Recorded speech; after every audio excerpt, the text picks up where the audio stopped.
하나님 우리에게 주신 말씀은 창세기 46장 28절에서 34절까지 말씀을 보도록 하겠습니다. 창세기 46장 28절에서 34절까지 말씀을 교독하도록 하겠습니다. 제가 28절 보겠습니다. 야곱은 유다를 미리 요셉에게 보내 자신이 고센으로 간다는 것을 알렸습니다. 그들이 고센 땅에 이르렀을 때 갖추어서 고센으로 가서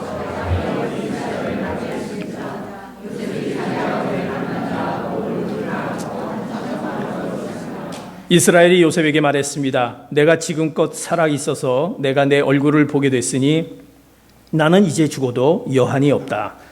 그러자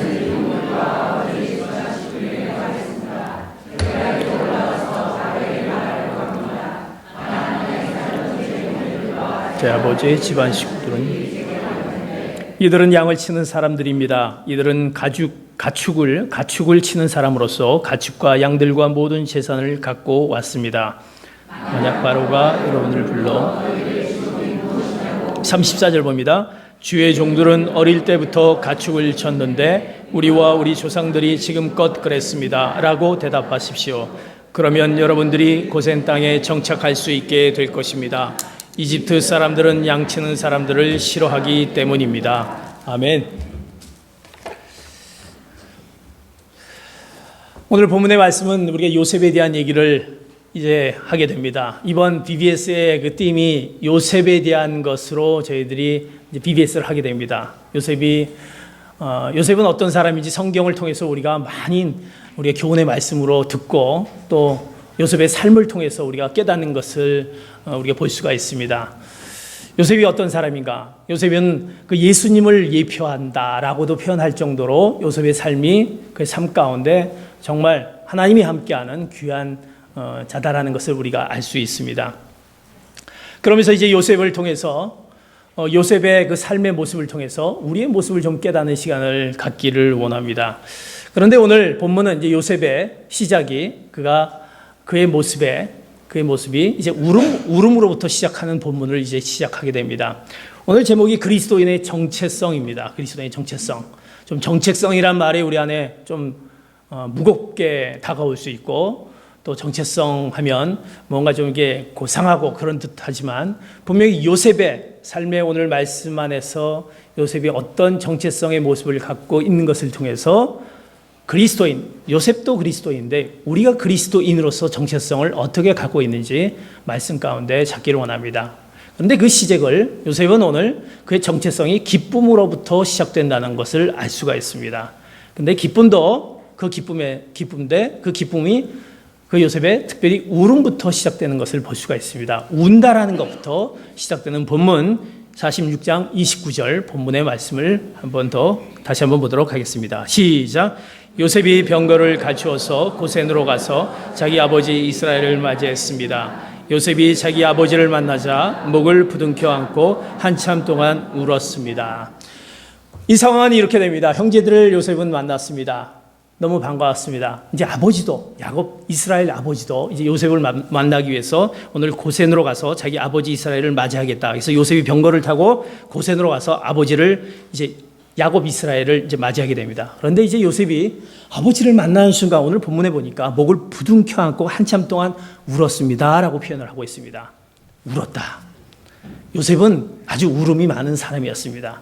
사랑하는 성도 여러분, 울음이 많습니까? 웃음이 더 많습니까? 요셉은 굉장히 울음이 많은 사람이었습니다. 그런데 그 울음을 오늘 그는 아버지를 만난 순간 얼마나 그립던 아버지였습니까? 아버지를 만난 순간 그냥 울었다라고 표현할 수도 있는데 본문은 아버지를 만나자 목을 부둥켜 안고 한참 동안 울었다 이렇게 표현하고 있습니다. 목을 부둥켜 안고 한참 동안 울었다. 이런 기쁨의 만남을 할 수 있었던 요셉, 그 요셉이 뭘까? 이렇게 목을 부둥켜 안고 한참 울었는데 왜 울었냐?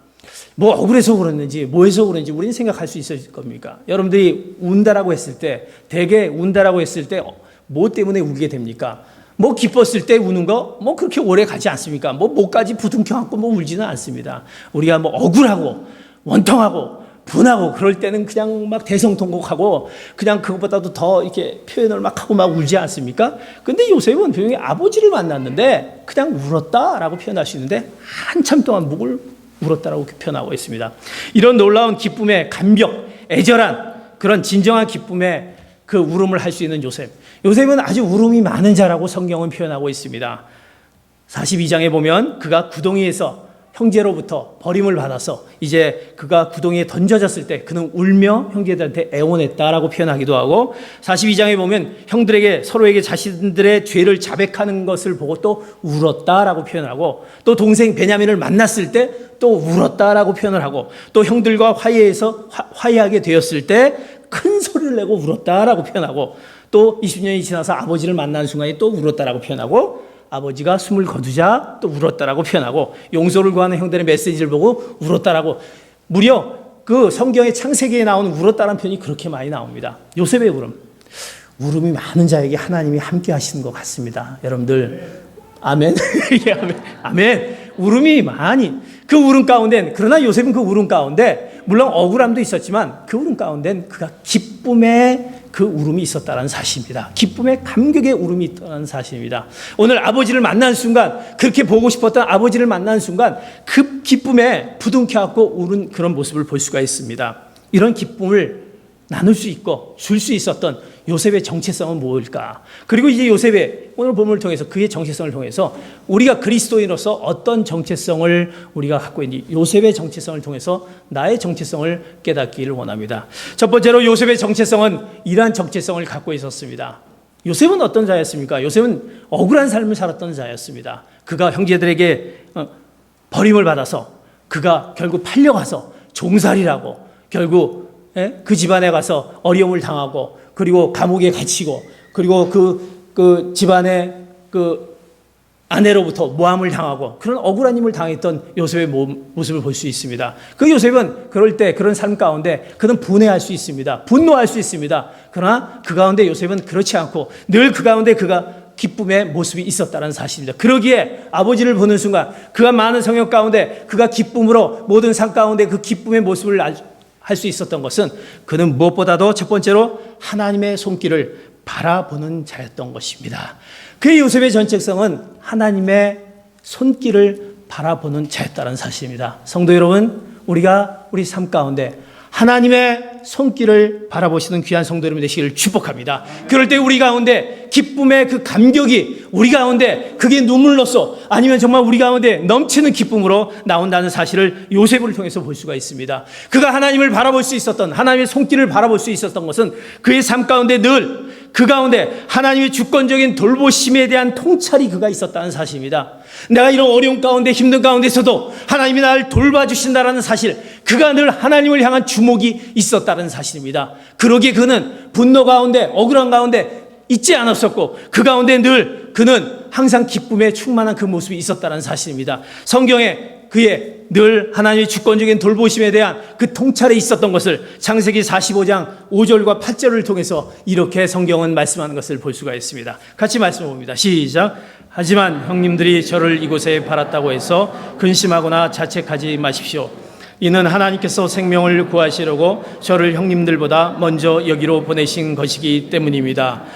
그러므로 저를 여기에 보내신 분은 형님들이 아니라 하나님이십니다. 하나님께서 저를 바로의 아버지와 그의 온 집의 주인과 이집트 온 땅의 통치자로 삼으셨습니다. 그는 하나님의 주권적인 돌보심의 통찰이 있었기 때문에 늘 그 가운데 하나님께서 형님들이 나를 팔아서 넘기고 내가 힘든 가운데 있었지만 그러나 형님들 내가서 이곳에 온 것은 하나님께서 생명을 구하시려고 형님들보다 먼저 예수님 여기에 나를 보냈다라고 그가 고백할 수 있었던 하나님의 돌보심에 대한 통찰에 대한 것을 이렇게 얘기하고 있습니다. 저를 여기에 보내신 분은 형님이 아니라 하나님이십니다.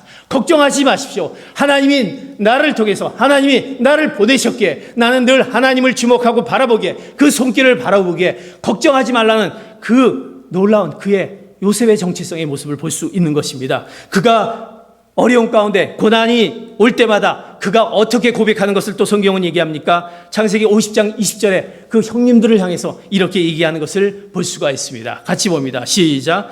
형님들은 저를 해치려고 악을 꾀했지만 하나님은 지금 보시는 것처럼 그것을 선하게 바꾸셔서 오늘날 많은 사람들의 요셉이 겪었던 고난과 아픔은 결국 하나님의 섭리 가운데 있었다는 사실, 하나님의 주권적인 통찰과 더불어 하나님의 섭리 가운데 있었다는 사실을 그는 알았기에 그가 기쁨으로 변할 수 있는 삶을 살 수 있었던 것입니다. 하나님의 손길을 바라보기에 그의 고통은 고통이 아니었습니다. 아픔은 아픔이 아니었습니다. 하나님이 나를 통해서 생명을 구하기 위해서, 하나님을 나를 통해서 하나님의 섭리를 나타내기 위해서 선하게 바꾸기 위한 나다라는 생각을 갖고 있기에, 그런 하나님의 놀라운 정체성, 요셉의 정체성이 갖고 있기에 그런 모습을 고백하는 것을 볼 수가 있습니다.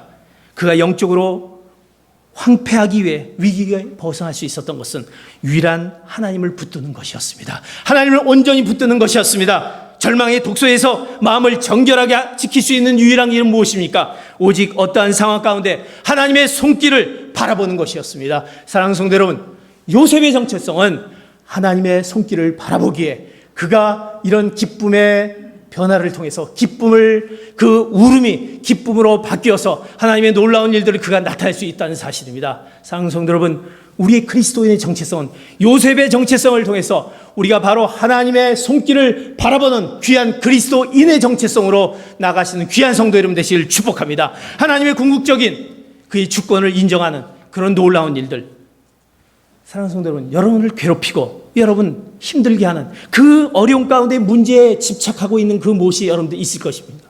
그런 문제에 집착한 나머지 우리들은 그 가운데 기쁨이 사라지고 우리는 그 가운데 이것을 해결하지 못한 그 안타까움 가운데 있습니다.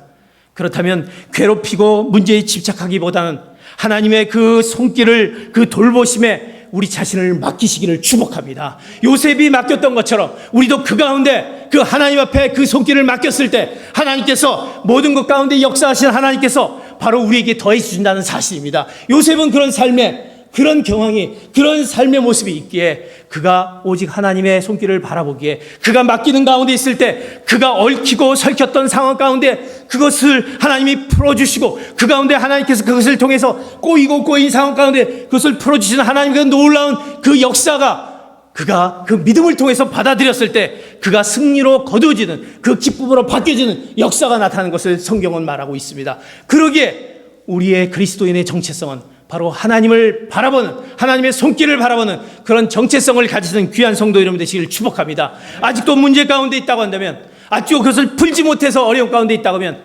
그렇습니다. 하나님, 이것을 하나님께 맡깁니다. 이 가운데 하나님이 분명히 어떤 뜻이 있을 거라는 그 믿음이 나에게 있기에, 하나님이 분명히 해결해 줄 거라는 믿음이 있기에 내가 그 하나님께 맡김을 통해서 모든 것이 분명한, 내가 하나님 앞으로 다가가는 그런 놀라운 그리스도인의 정체성을 가질 수 있을 것입니다.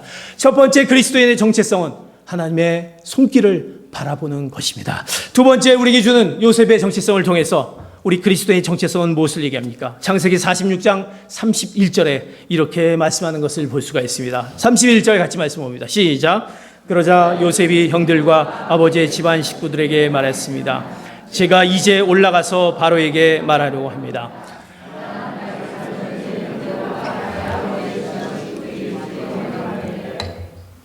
요셉은 이제 형제를 만났습니다. 아버지도 만났습니다. 이제 그들의 모든 것들을 용서해 줬던 것을 볼 수가 있습니다. 그런데 요셉은 용서했고 형제를 받아들였고 또 아버지와의 귀한 만남을 가졌고, 그는 그 가운데서 용서로서 그의 형제들을 용서하지만 용서로 끝나는 것이 아니라 그의 아버지와 집안 식구들에게 이렇게 말합니다. 제가 이제 올라가서 바로에게 말하려고 합니다. 그는 용서의 행동을 직접적으로 바로 보여준 사람인 것입니다. 사랑하는 성도 여러분, 그리스도인들은 용서라는 것을 알고 있습니다. 그리고 용서를 해야 되는 것도 알고 있습니다. 그러나 입으로 끝나는 것이 아니라 요셉은 그것을 바로 행동으로 보여준 것을 바로에게 가서 얘기합니다. 바로에게, 우리 집안 식구들입니다. 우리 집안 식구들이 이렇게 왔습니다. 내가 말하려고 합니다. 직접 행동으로 보여줍니다. 그런 그의 행동의 모습을 통해서 그 용서의 행동의 모습을 보여준 요셉의 정체성을 볼 수가 있습니다. 사랑하는 성도 여러분, 그리스도인의 정체성은 바로 용서를 바로 보여주는 것입니다. 우리가 얼마나 많이 용서합니까? 용서가 있는 곳에서 언제나 기쁨이 있습니다. 용서가 있는 곳에서는 언제나 사랑이 넘칩니다. 그러나 용서가 있지 않는 곳에서는 항상 그곳에서는 분노가 있습니다. 분열이 있습니다. 불평이 있습니다. 그러다 보면 소외가 뒤따른다는 것입니다. 왜 이렇게 채워지지 않는 그런 것이 있을까? 항상 왜 나는 왜 이래야 되는가? 라는 뭔가 소외된 듯한 그런 모습이 우리 가운데 있다는 것입니다. 용서가 없기 때문에. 우리는 왜 용서를 해야 되는 것입니까? 하나님은 십자가 예수 그리스도를 통해서, 구원자 예수 그리스도를 통해서 우리를 자유케 하셨습니다. 우리는 죄성으로 우리의 죄에 가득 차 있는 우리의 죄가 예수 그리스도로 말미암아 우린 자유케 됐다는 사실입니다. 구원자 예수 그리스도를 믿는 순간 우리 과거의 더럽고 추악한 죄와 현재의 죄와 미래의 죄를 하나님께서 분명히 용서를 받는다는 것을 알고 있습니다. 그것을 믿음으로 받는다는 것을 알고 있습니다. 그렇다면 우리는 하나님께서 우리의 죄를 용서해 줬다는 그 사실 있다라고 한다면 우리는 그 용서를 어떻게 용서의 본을 보여줘야 되는 거 아닙니까? 하나님이 우리를 용서해 주셨는데, 용서받을 수 없는 무가치한 나인데도 하나님께서 용서해 주셨는데, 예수님을 보내주셔서 용서해 주셨는데 왜 내가 용서하지 못한다는 것입니까? 첫 번째로 내가 하나님을 통해서 용서받았다라는 것, 사함을 받았다라는 그거에 대한 첫걸음을 기억하시기 바랍니다. 내가 용서받았다는 사실, 정말 내가 용서받았습니까? 하나님이 아들 예수 그리스도를 통해서 보내셨던 그 용서를 인정하시기 바랍니다. 그럴 때 우리는 우리 자신을 용서할 수 있습니다.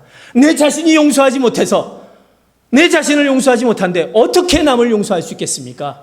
하나님이 사해 주셨던 그 첫걸음의 용서를 기억하면서 내 자신을 용서하시기를 축복합니다. 이렇게 했을 때 우리는 다른 사람에 대한 용서가 보이게 되는 것입니다. 왜 다른 사람을 용서하지 못한가? 왜 다른 사람들을 용납하지 못한가? 내 자신에 대한 용서, 하나님이 나의 자신에 대한 용서를 받아들이지 못한 우리의 연약함이 있다는 것입니다.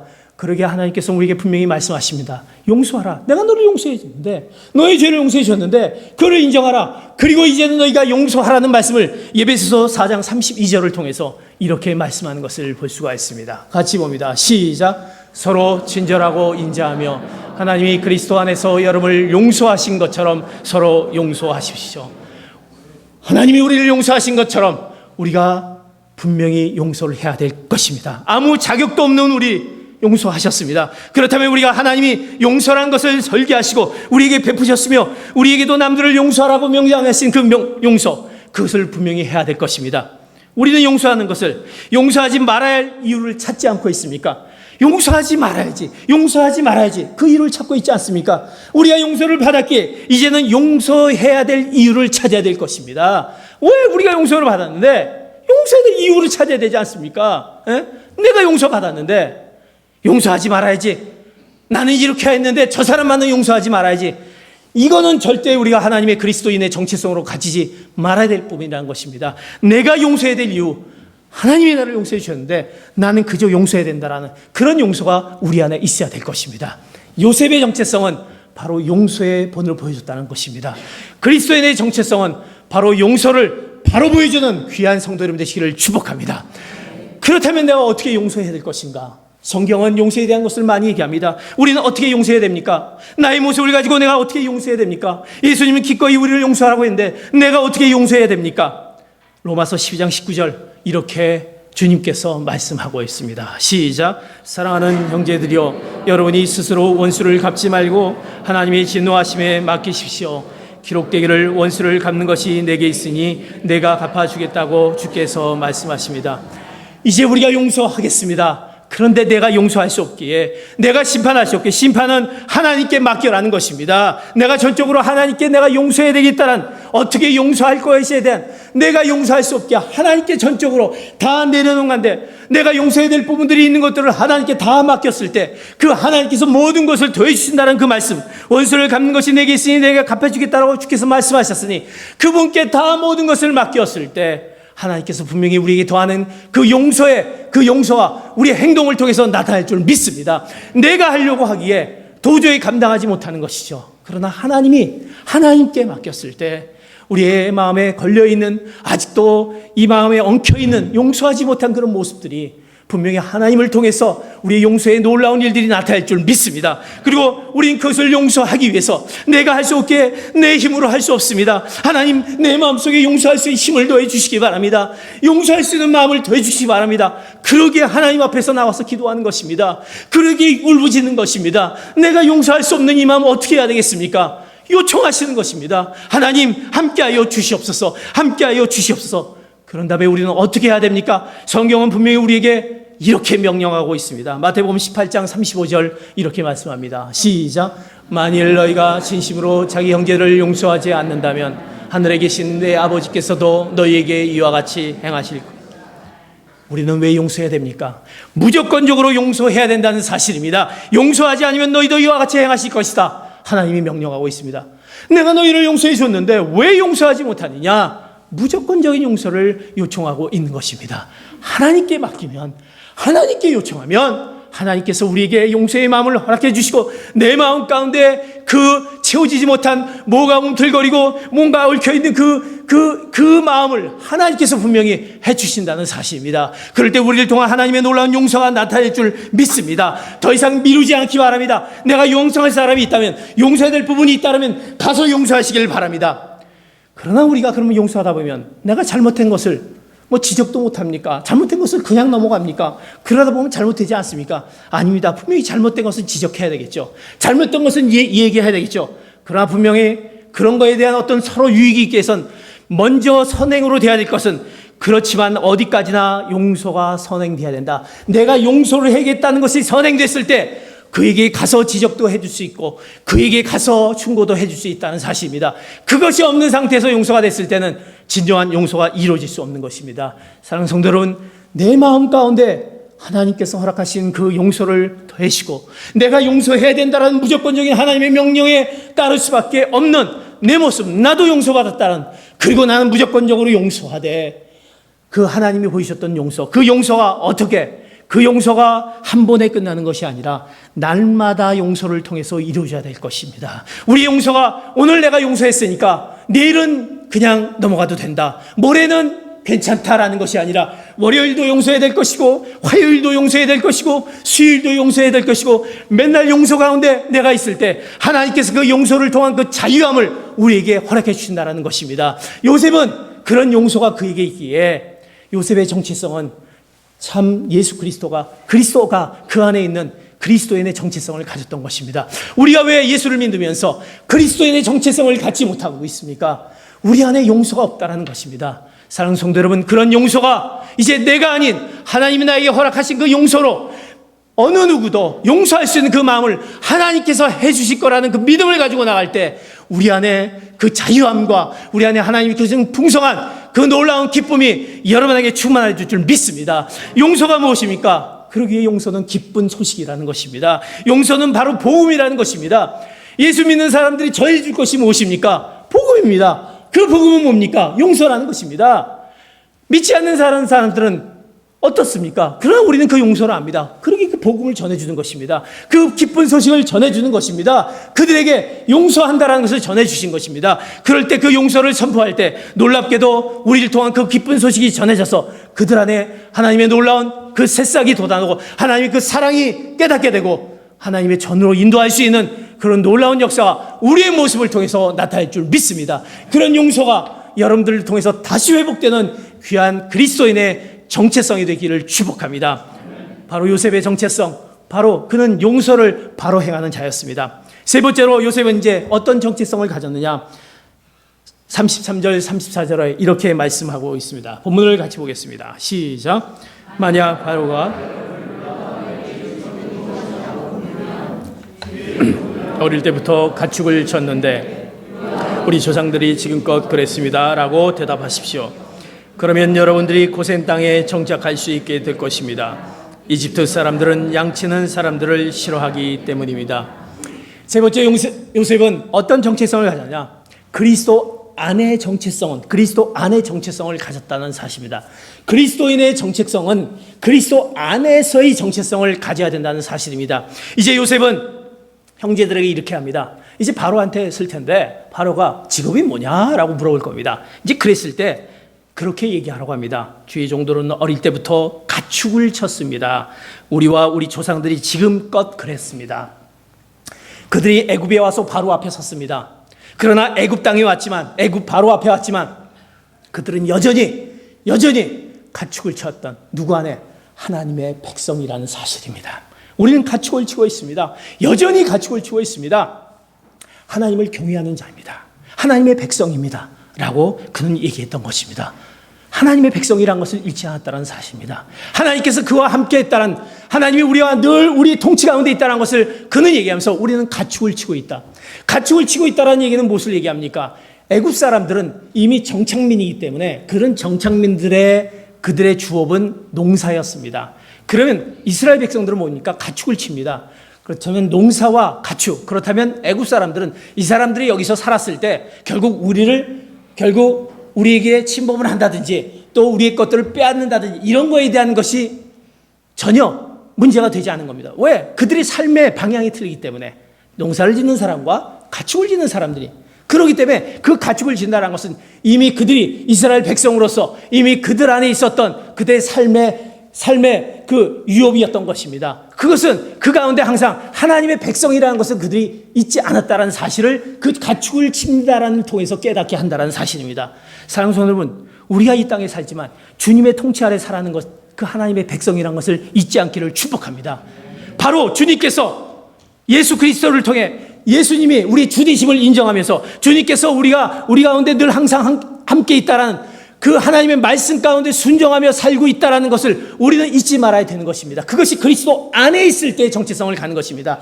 하나님의 말씀이 우리 안에 늘 항상 있다는 것, 하나님의 말씀을 따른다는 사실, 하나님의 말씀이 우리 안에 있을 때 우리는 하나님의 말씀 가운데 순종하며 거룩한 삶을 살 수밖에 없다는 그 정체성, 그리스도 안에 있는 정체성이 요셉에게 있었다는 사실입니다. 사랑하는 성도 여러분, 그런 정체성이 여러분 안에 있습니까? 내가 늘 하나님의 말씀 가운데 있습니다. 하나님의 말씀, 하나님이 나에게 주시는 그 능력의 말씀을 갖고 살아갑니다. 예수님이 우리 주 되시며 우리는 그 가운데 행하시는 모든 것을 내가 믿고 갑니다라는 그리스도 안에서 행하시는 것을 늘 고백하며 사십니까? 이것이 그리스도 안의 정체성이라는 것입니다.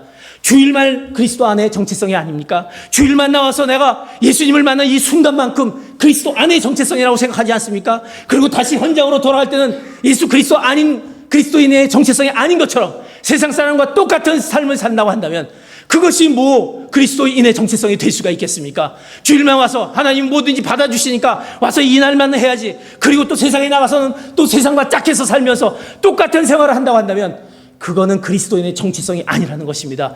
왜 요셉이 우리에게 말씀해 주시냐면 우리의 매일매일 삶이 그리스도 안에 거하는 삶의 정체성을 가져야 된다는 것입니다. 생각과 행동과 말과 우리의 모습이 하나님의 우리에게 말씀해 주신 그 모습대로의 삶이 있을 때 많은 믿지 않는 자들, 복음을 전하기 원하는 자들, 알지 못한 자들이 여러분의 모습을 보고 바로 당신이 그리스도인이다 라는 것을 보여줄 수 있는 것입니다. 그리고 주님의 모습을, 여러분의 모습을 통해서 나타낼 수 있는 것입니다.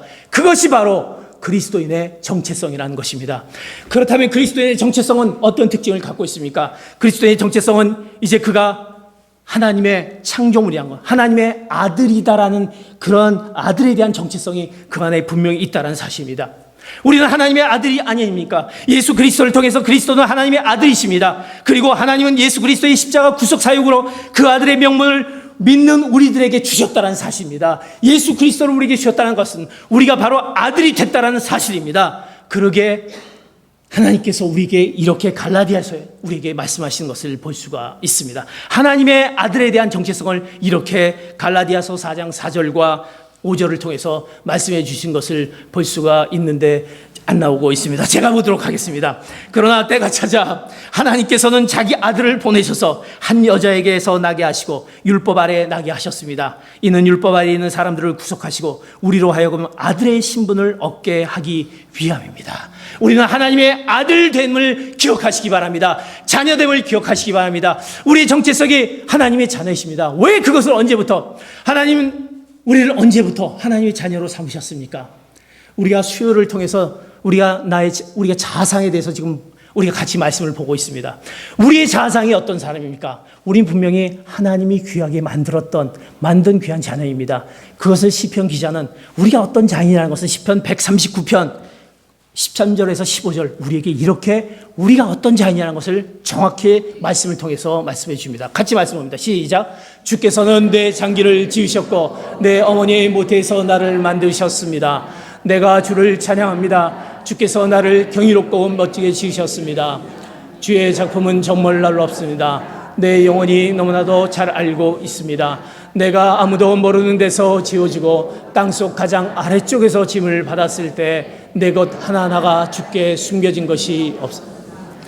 하나님께서 우리를 어떻게 만드셨습니까? 하나님의 자녀로 삼으셨는데 이미 여러분의 부모의 모태이기 전에, 장기에서부터 어머니 모태이기 전에 경이롭고 멋지게 하나님의 최고의 결작품으로 우리를 만드셨다는 사실입니다. 하나님의 자녀로, 그러기에 우리 자상은 하나님의 자녀 된 그런 자상이 우리 안에 있어야 되는 것입니다. 하나님의 아들에 대한 정체성은 하나님이 우리를 이렇게 최고의 결작품으로 만드셨는데 우리는 왜 그 나의 모습을 어떻게 보고 있습니까? 하나님은 너를 만들 때 얼마나 너를 보고 만들어 놓은 다음에 너무 멋지다, 너무 경이롭다, 나는 너를 만들어 놓고 내가 만들어도 참 신기하다라고 말씀하셨던 하나님, 그게 바로 우리라는 사실입니다. 그런 걸작품이 우리의 모습이 나에게 있다란다면 우리의 자상들은 어떻게 됩니까? 하나님의 아들에 대한 정체성에 대한 자상이 있다면 우리는 우리 삶이 바뀌어져야 되며 우리 자상이 늘 긍정적이고 하나님이 우리를 통해서 귀하게 만들었는데 얼마나 아름다운 존재일까라는 생각을 갖게 될 것입니다. 그렇다면 우리의 모습이 그리스도 안에 있는 정체성이 정말 기쁨의 모습으로,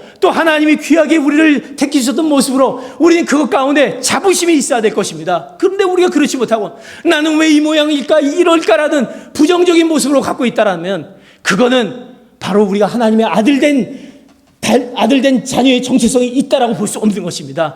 사랑하는 성도 여러분, 하나님이 귀한 걸작품이 바로 나다라는 것을 오늘 말씀 가운데 받아들인 여러분 되시길 축복합니다. 그러기에 여러분들을 통해서 이제 하나님의 놀라운 일들을 하나님이 계획하시는데 그냥 만들어 놓고 계획하신 것이 아니라 만들어 놨는데, 만들어 놓고 하나님께서 하나님의 아들로서 약속된 모든 특권과 복을 우리에게 주신다라고 말씀하십니다. 결국 하나님은 영광의 새하늘과 새 땅과 새 예루살렘의 복을 우리에게 누릴 자격을 허락해 주셨습니다. 그리고 우리에게 하나님 아버지로부터 모든 것을 공급해 주시고 충만케 하십니다. 그래서 말씀하시기를 너희들이 염려하지 마라, 근심하지 말라, 너희 모든 것을 나에게 맡겨라, 내가 너에게 더해 주신다. 내가 너를 만들어 놓고 이것으로 끝나는 것이 아니라 하나님의 놀라운 축복이 너에게 함께 한다는 그 축복의 말씀이 있는데 우리는 나의 자상을 그렇게 갖지 못하기 때문에 내가 어떻게 만들어졌고 하나님의 창조의 목적이 나한테 있는 것을 정말 알고 있는지 조차도 모르는 우리의 모습이 있다는 것입니다. 창조의 목적이 우리를 만들어 놓고 너를 만들어 놓고 뭘 하기를 원하는 것을 에베소서 2장 10절에 우리가 분명히 목적을 이렇게 말씀하고 있습니다. 에베소서 2장 10절 봅니다. 시작. 우리는 하나님께서 미리 예비하신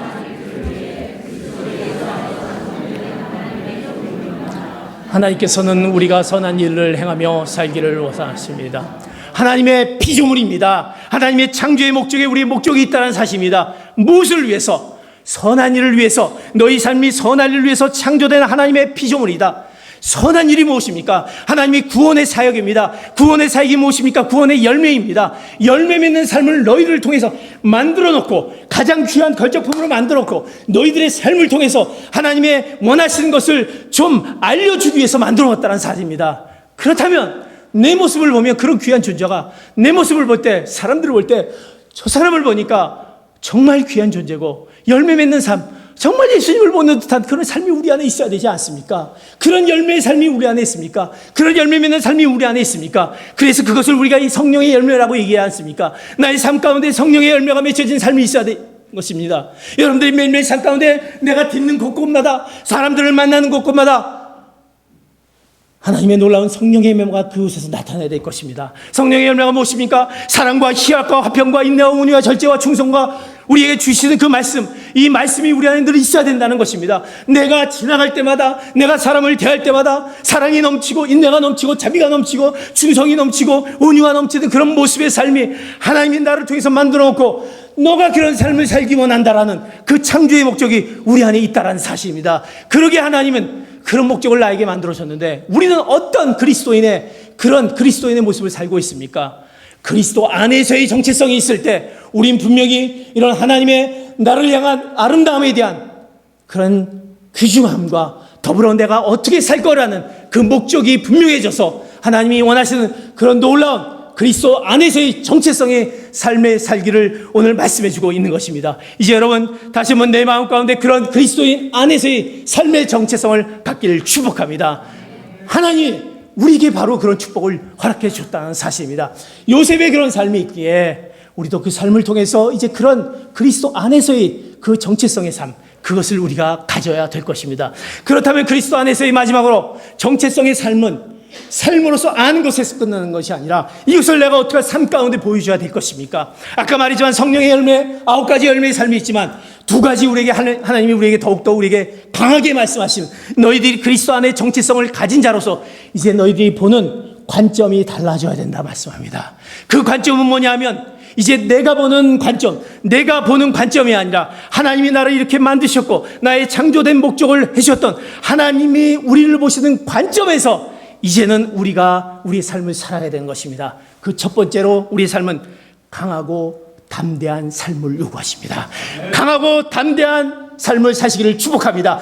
강하고 담대한 삶을 살 수 있는 것입니다. 성경은 창세기 47장 1절에서 4절 요셉이 어떻게 강하고 담대한 삶을, 그가 그리스도 안에서 정체성이 있기에 그는 분명히 강하고 담대한 삶의 모습을 이렇게 바로 앞에서 나타내보는 것을 볼 수가 있습니다. 1절 4절 같이 봅니다. 시작. 요셉이 가서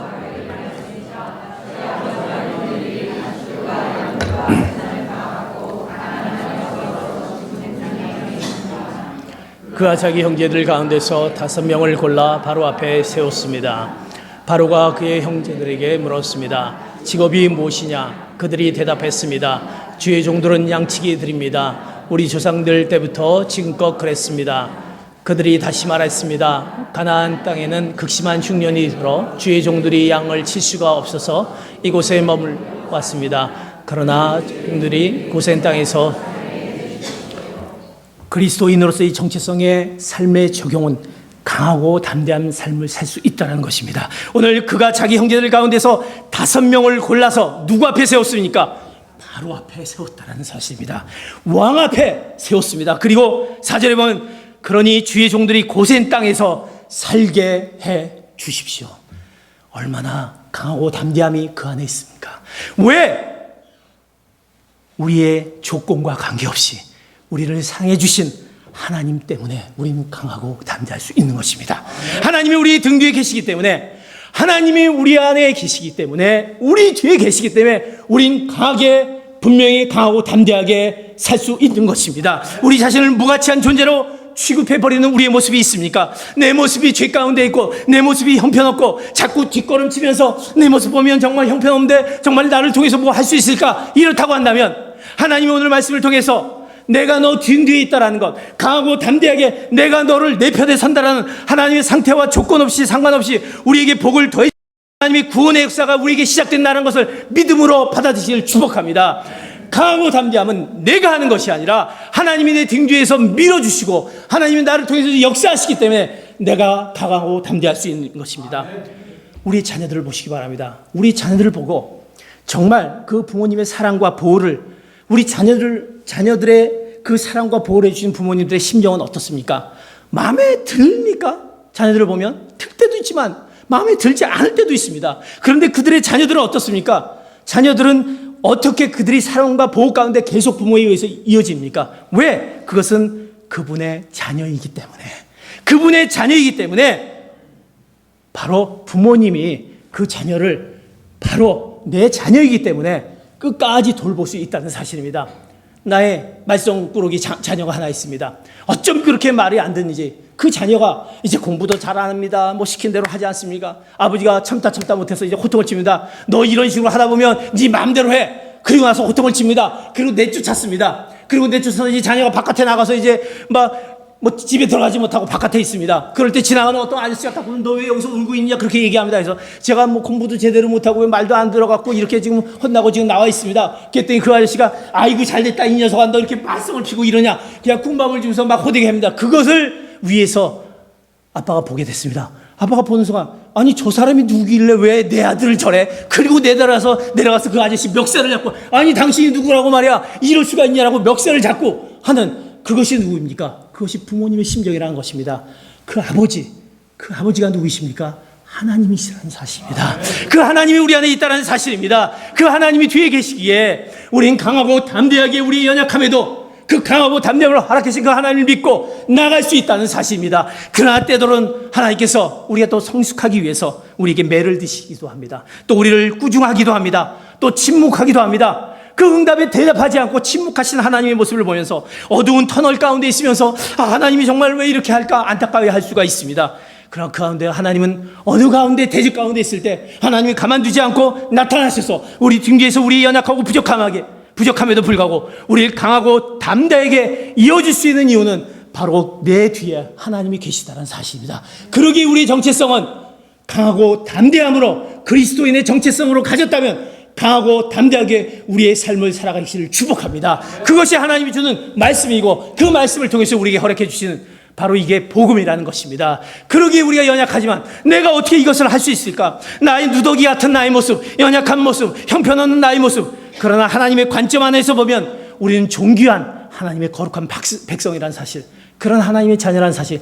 그러기에 하나님, 저는 강하고 담대함으로 나가겠습니다. 나갈 때 여러분의 여리고성이 무너진 것처럼 우리의 모든 여리고성이 무너지길 축복합니다. 여러분이 갖고 있는 억눌려 있는 여리고성이 강하고 담대함으로 여호수아가 나갔듯이 그런 놀라운 일들이 나타날 줄 믿습니다. 그리고 이제 우린 그런 그리스도인의 정체성으로 그런 강하고 담대함을 통해서 이제 우린 그것을 가지고 시야를 다른 쪽으로 넓혀야 될 것입니다. 이제 우리가 내가 보는 시야가 아니라 하나님이 보는 시야이기 때문에, 하나님이 보는 관점이기 때문에 다른 이들에 대한 그들의 상태와 상관없이 그들을 존귀한 자들로 우리가 축복을 해줘야 된다는 사실입니다. 내 것으로 축복이 끝나는 것이 아니라 다른 자들, 하나님을 알지 못한 자들에게 이 땅에, 이 세상에 복음을 전하지 않은 그곳에 바로 우리가 그곳을 향한 눈들이, 우리에게 그 축복의 눈들이 있어야 되는 것입니다. 그것이 창세기 47장 7절, 이제 바로 야곱이 그들에게 했던 것을 볼 수가 있습니다. 47장 7절 이렇게 말씀합니다. 시작. 요셉이 자기 아버지 야곱을 데리고 들어와 바로 앞에 세웠습니다. 야곱이 바로를 축복했습니다. 이제 야곱이 누구를? 바로를 축복해 줍니다. 사랑하는 성도 여러분, 이제 우리 안에 있는 하나님의 관점에서 자신에게만 적용하는 것이 아니라 다른 이들에게, 복음을 알지 못하는 에게, 그들에게 적용해서 그 놀라운 그 복음이 전파되는 귀한 여러분 되시기를 축복합니다. 여러분의 자녀들, 여러분의 사업, 여러분의 용서하지 못한 그들이 있다고 한다면 그들을 향한 그 모습들을 인내하고 참고 기다렸던 하나님 모습, 우리가 어떻게 이 자리에 올 수 있겠습니까? 하나님이 참아주시지 않는다면, 하나님이 인내하고 끝까지 참아줬기에 우리는 이 자리에 와서 하나님 앞에 감히 예배를 드릴 수 있다는 사실입니다. 그렇다면 우리도 그들을 향해서 참으셔야 됩니다. 그들을 향해서 인내하셔야만 됩니다. 그들을 향해서 기다려야만 됩니다. 그 기다림, 그 참으심, 그 사랑, 축복이 그들에게 있을 때 우리가 그 복음의 전달자의 사명을 감당해 줄 줄 믿습니다. 하나님의 사랑의 포로가 되면, 그 어느 누구도 하나님의 사랑의 포로가 되면 새롭게 변화될 가능성이 있다는 것을 기억하며, 그것이 하나님이 우리에게 주신 복음이다. 하나님의 사랑의 포로가 되기를 원합니다. 이제 그들에게 그 복음을 우리가 전할 수 있는 그런 그리스도인의 정체성, 그 그리스도 안에서의 정체성을 갖는 귀한 사랑하는 성도 여러분 되시기를 예수 그리스도의 이름으로 축복합니다. 기도하겠습니다. 이제 말씀을 생각하면서 우리가 같이 기도하기를 원합니다. 하나님, 나는 누구입니까? 하나님, 나는 하나님의 사랑을 받은 자인데 그 사랑을 받은 그리스도인의 정체성의 모습이 나 안에 있습니까? 하나님의 손길을 바라보게 하여 주시옵소서. 어떤 경우든 간에 엉켜있고 풀리지 않는 그 가운데 하나님의 손길을 바라봤을 때 하나님께서 그 모든 것들을 더해줌을 믿습니다. 하나님, 우리 안에 내가 아직도 용서하지 못한 그런 모습들이 있다고 한다면 하나님, 그 용서를 행동으로 보여줄 수 있는 그런 우리 가운데 그 모습이 있게 하여 주시옵소서.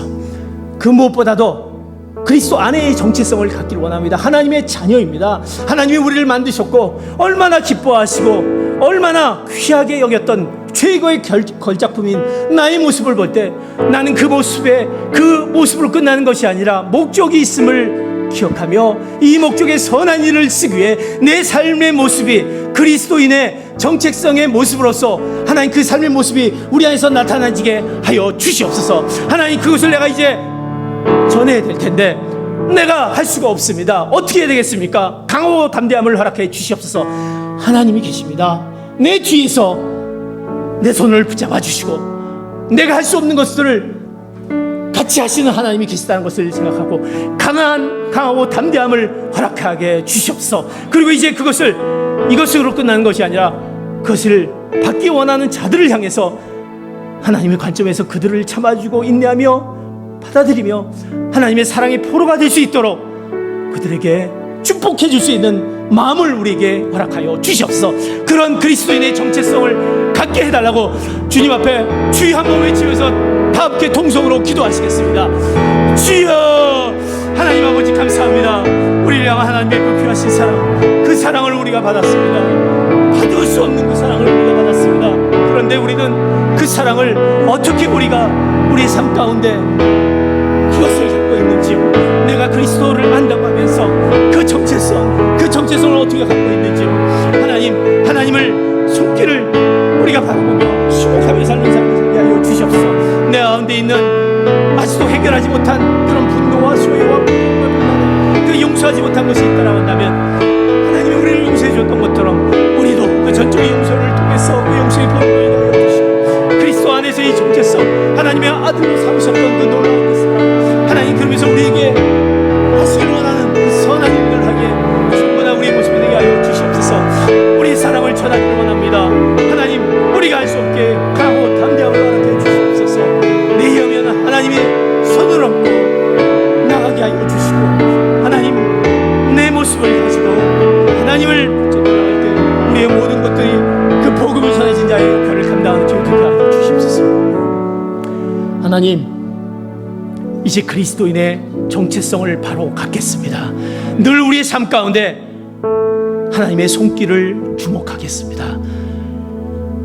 하나님이 우리를 용서해 주셨듯이 우리도 다른 이들을 용납하겠습니다.